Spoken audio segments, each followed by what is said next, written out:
Because of their creative interests, they begin to experiment with technology. And that's really how new media art was born. It was for the people who were curious to push those limits of what is possible.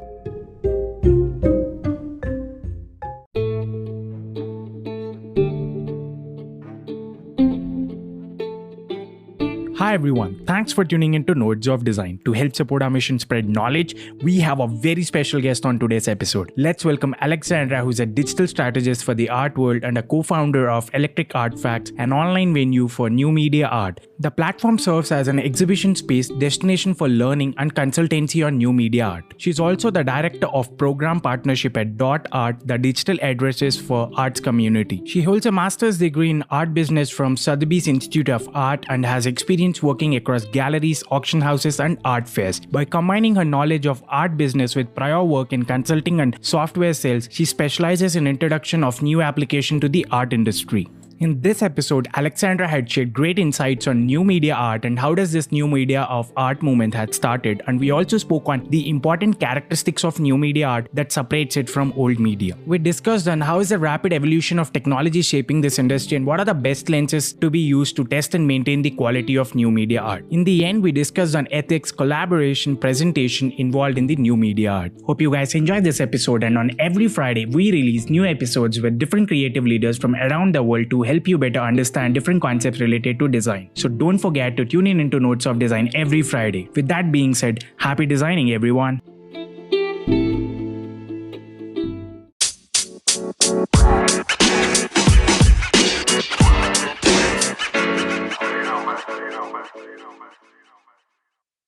Hi Aleksandra, welcome to Nodes of Design. It's a pleasure hosting you today on our show.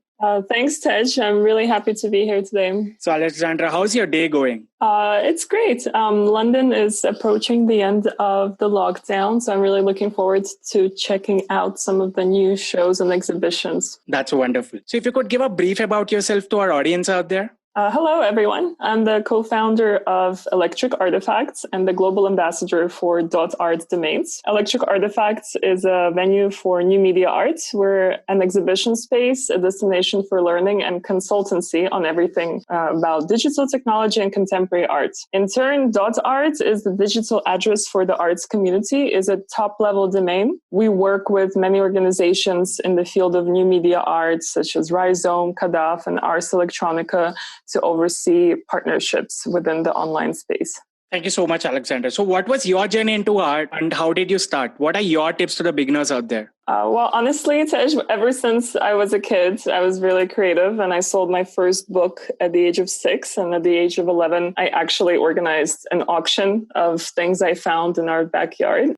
Sort of similarly, my first career was a leadership consultancy. And then I went to do a master's degree in art business. And the opaque nature of art business was something that, the contemporary entrepreneurs are aiming to democratize. And it felt really intriguing. And as the arts industry was going through a tectonic shift towards digital, I saw many possibilities and chose to join it. And I think there's only so much one can teach you when it comes to navigating your career, especially in a field like arts. And while some people might find the uncertainty challenging, others see it as an opportunity to forge their own path. So I would advise for people to identify their mentors and absorb as much information as possible about the topics that interest you, because the opportunity will come. Same as your podcast.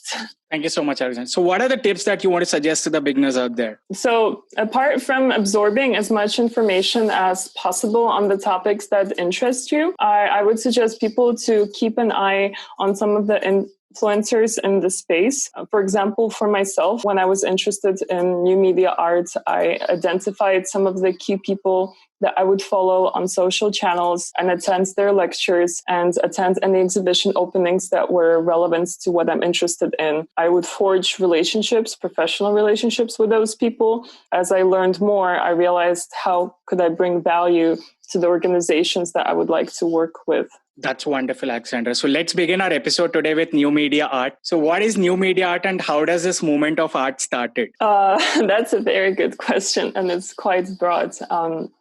New media art, often referred to as digital art, is a term and practice that has been prevalent in the museums and contemporary art sector ever since 50s, 60s. Digital art, to use the definition by Austin Museum, is art that uses technology in three of the ways: as the product, as the process, or as the subject. But, ultimately, digital art is a form of art that could not otherwise exist without digital technology. So the early pioneers of new media art were those who wanted to test the limits of the first machines built. So their works are referred to as computer art, which is a subset of the more open term of new media art. Frequently among the early works, we saw those that were with handwritten codes or bespoke equipment or software that was adapted especially for the creative process. But history of digital art goes hand in hand with the evolution of technology, and you can trace many pioneers of those new tools throughout the decade. For example, Nam June Paik becoming the pioneer of video art, or Mario Klingman of artificial intelligence. Nowadays, you would frequently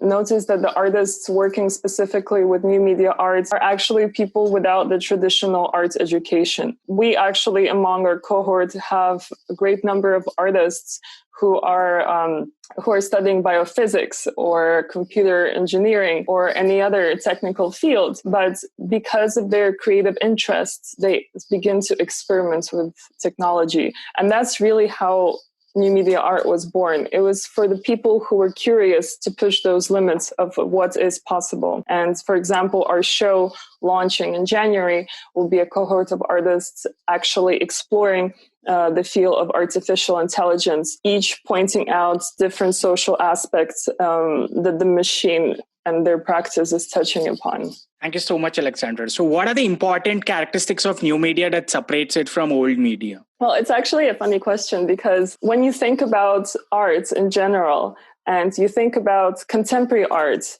we call contemporary anything that's from the 70s until now. If you look at auction houses, you see that they have modern arts as a department, and then they have contemporary arts. And what will happen in 20, 30 years? Are we going to refer to this type of art still as contemporary, or do we have to change the whole terminology of how we classify art? And I think similar thing can be applied to old media versus new media. In arts, we often use the term traditional media when we're referring to tools that do not use digital technology, whether it's oil paints or sculpture. But at the same time, new media, part of it is empowering the same practices, but allows more room for experimentation. For example, if you're a sculptor 50 years ago, you might use some of the traditional mediums like marble or wood or pretty much anything that you find, right? So many artists were using home appliances to create installations. But these days, artists can be sculptors, but at the same time using new media to create those sculptures. For example, 3D printing. There are so many applications of 3D printing, and normally it has also transferred slowly into the art sector and people began using it. So I would say the main difference is the reliance on digital technology. Thank you so much, Aleksandra. So how is this rapid evolution of technology shaping this industry? Technology opens so much room for experimentation, but at the same time, it also challenges the artists whose core theme is about being at the forefront of innovation. While some artists, those that, for example, were pioneers of computer art, they chose to stick to their traditional methods of actually writing the code. Some other ones were following the wave of innovation. And we recently had a conversation with one of our exhibiting artists, Mario Klingman, who is a pioneer of artificial intelligence art. And his main challenge was that if 20 years ago, you invent something, it would take at least half a year for that solution commodified for the wider audience to use. A simple example is, the moving. You probably saw many viral videos of people's faces moving, which was a development. And he basically he developed that for one of his work, and only later that would come up to the public. And the issue is that there are many artists who, for example, do not necessarily know how to create the art, but they use the existing solutions and they package it nicely and they sell it for quite large sums of money. And I don't think one or the other is right or wrong, but the whole dilemma here is, what are you selling? Are you selling the solution? Are you selling the final image? Or are you selling the story? because as some of you may have heard, 2 years ago, or was it even last year or 2 years ago, it was the sale of 500,000 work. That was one of the first sales of artificial intelligence art. And the actual code that was used to make it was borrowed from GitHub. It was just available for free. So the artists that the Collective Obvious, they adopted it. They trained it on a set of images, and then they packaged it so well and they marketed it so well that it fetched an incredible price at an auction never seen before. So how do you think the ethic roles plays over here? Because with this new media art, a lot of artists, who are not artists, actual artists also are trying to trace out the work or copy it or morph it in different way and then put it onto the same platform. It's a very controversial thing happening in the art world. So what are your thoughts on that? Well, a very common argument these days is among the crypto community where, you can tokenize the work and then the work is traceable straight back to the owner. I think within the online space that do not use this tool, there are also many ways. For example, no one ever canceled certification of authenticity. And I think that any buyer, if he's willing to make an investment into a work of art, it's really important to do at least a little bit of due diligence. And there were several cases when artworks were appropriated, but at the same time, this is not something new. This was often also present in the traditional medium. If you look back at Richard Prince taking screenshots of people's Instagram accounts and then selling those screenshots for $90,000. And because Instagram didn't have any copyright protection back in the time, no one really knows if he ever paid any of those account holders once he sold the works. So it's a very interesting theme, and many institutions, for example, the Serpentine Gallery in London has an incubator, and part of that incubator is looking at the legal side of collaborations online, but also they're looking at how to protect your work throughout the process so things like that don't happen, where an artist gets all the credit and money for a project that he had other collaborators on. Thanks, Aleksandra. So what is the best lens to use to test and maintain the quality of these new media art subjects? Well, this is also another tricky. It's almost like every question is tricky, but again, because it is a new field and it's art and there is no right or wrong. But I would still draw a parallel to the traditional market, because an artist's education, the amount of publications, the amount of solo shows, how many times their work was purchased, they still play an important role in value formation. It is also a lot about execution, although, the same way as, for example, Jeff Koons oversees other people making the actual sculptures for him. The same way these days we have a divergence where we have certain artists who know how to make it themselves, and then certain artists use existing teams of engineers to actually create the work for them. So all they do is just come up with a concept, and neither is right or wrong, but still it's in the hands of the artist to oversee an excellent execution of his vision. Then we have concept. How relevant is the theme they're exploring in the present day? The aesthetics. Sometimes the concept overrules the aesthetical part, but if you're looking, for example, if you're targeting your work to be in a collector's home, you would want to consider what are some of the factors that might influence the purchase. And also some works, for example, public works or temporal works, they focus on engagement, especially in new media art, and how well does the work engage with the public. This is a really thin line with virality, and some of the works that people just would love to engage with, whether online or offline. A common example you can say is AR filters on Instagram. So now we see a lot of artists being commissioned by companies like Jean-Paul Gaultier or some others to create specific filters, but then other artists are actually making an AR file as a work of art. And filter has that element of engagement, and there's a higher probability that more people will see the work. And obviously, it's well known that the more times the work has been seen, the higher the value of the work. So there's so many different directions you can go to, because digital art has so many mediums that artists can take advantage of. Thank you, Aleksandra. So in this new media, how do you collaborate the models of production and presentation work? So this is an important aspect especially because more and more people post-COVID started collaborating online, and many digital projects, they more successful than others, even more successful than traditional, and they rely heavily on collaboration. And I think that the most important part is documenting from the inception how the intellectual property is going to be split between the artists, who will actually have ownership. What kind of license are you willing to provide about the project that you're sharing? Examples of collaborations can be a video artist collaborating with a sound artist. And those are beautiful because any digital video work with a supporting sound is extra powerful. It immerses more of your senses. We recently, in our inaugural show that happened in September 2020, we had Ultra Bianca, who did a video piece together in collaboration with other artists. And we made sure that we credit both of the artists under the work. Also, when it's digital art can be in a physical space. As an example, it can be an immersive installation of sound and light. And there are many artists that are using light commercially at festivals. They're commissioned to create installations, but sometimes as a standalone work of art, and similar thing. And often there is a lack of resources, unfortunately, but as I mentioned, I think one of the most prominent ones is the Serpentine, that are having workshops and are producing a lot of material informing artists on how to best build that collaboration model. Thank you so much, Aleksandra. So could you please share with us, how does your typical day look like and any interesting stories?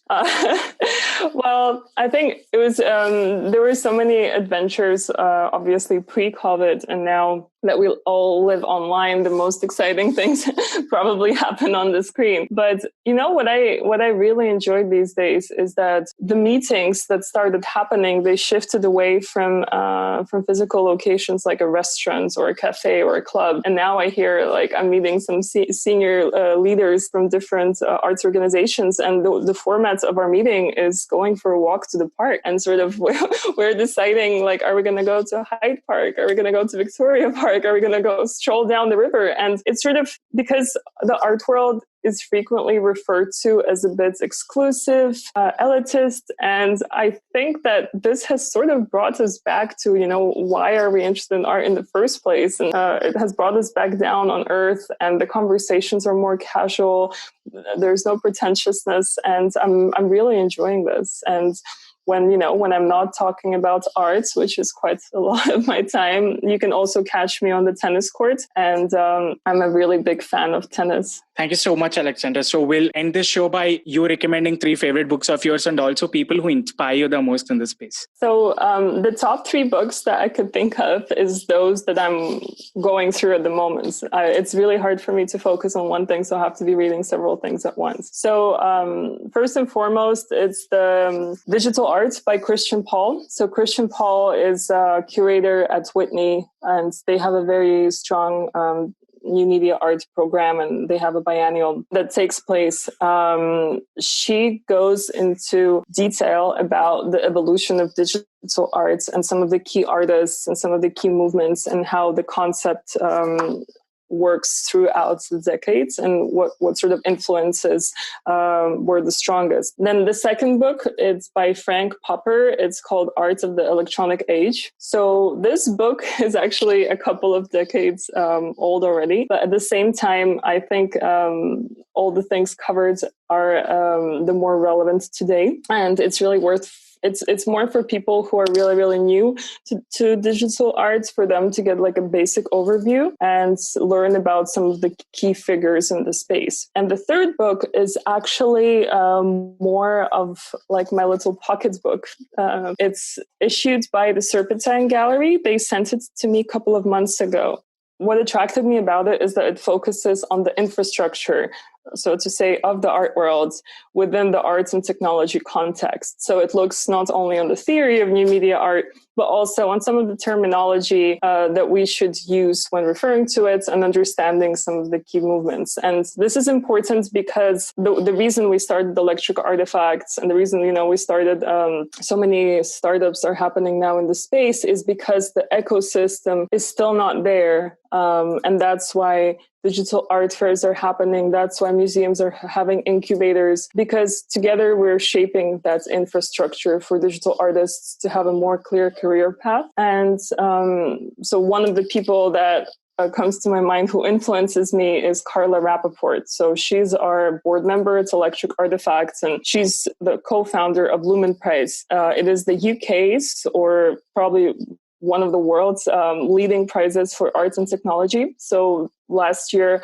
and the years before, they take place at the Barbican Centre, a really prestigious venue in London. Unfortunately, this year, everyone was shifted online, but they had a terrific premiere, and they're having they just had a show in December of their winning cohort using a virtual space. So they adopted quite quickly, and she really dedicated the last 10 years of her life to promoting the prize. And it's a non-commercial entity as well. So that the people who are participating and volunteering, and I was a member of their judge panel last year, they're all doing it because they want to support the ecosystem and the creation of digital art trajectory. The other two people, I'll be quite honest with you, my motivation to sort of go into the industry and feel strong as a woman, growing throughout my career and launching my own thing. It was not only connected to media art, but it was also connected to the strong female leaders I worked under. So the first person was Caroline Smulders. She's a former director at Christie's in Paris, and then she launched her own gallery. And I had the opportunity to work with her at one of the photo art fairs. And the art world, it was really hard at the beginning. And, when you don't have a job and people sort of not giving you much responsibility, and it makes you question yourself. And what inspired me working with her is that she treated me as an equal, and she never doubted me and my ability. And I managed to prove her right. And she gave me so much responsibility from day one. And we stayed really close ever since. And I was also really fortunate when I started at Dot Art. I mean, the whole team really, throughout the last several years, I grew so much. But our CEO at the time was Özge Erdem. And she was also like that first long-term female boss. And I developed so much with her professionally, but also personally, working within the team, working in a bigger team. I mean, we started with 2 people, and then we had about 15 people. So going through every single stage of the startup, she would stay up late, but then at the same time, she would teach me what's the right work ethic. And so I think, I'm terribly grateful to having those women in my life. Thank you so much, Aleksandra, for sharing all these wonderful insights and your beautiful journey with us. We are looking forward to host you again in our upcoming episodes. Thank you, Tesh, so much, and for everything you're doing for the community. And I love listening to your podcasts, and I look forward to speaking to you soon. Thank you for listening to this episode. And if this episode has helped you to gain better insights on design, then don't forget to share this with a friend or a colleague and be a part of the movement to democratize design. And also, if you like this episode, don't forget to rate us on whatever platform you are listening on.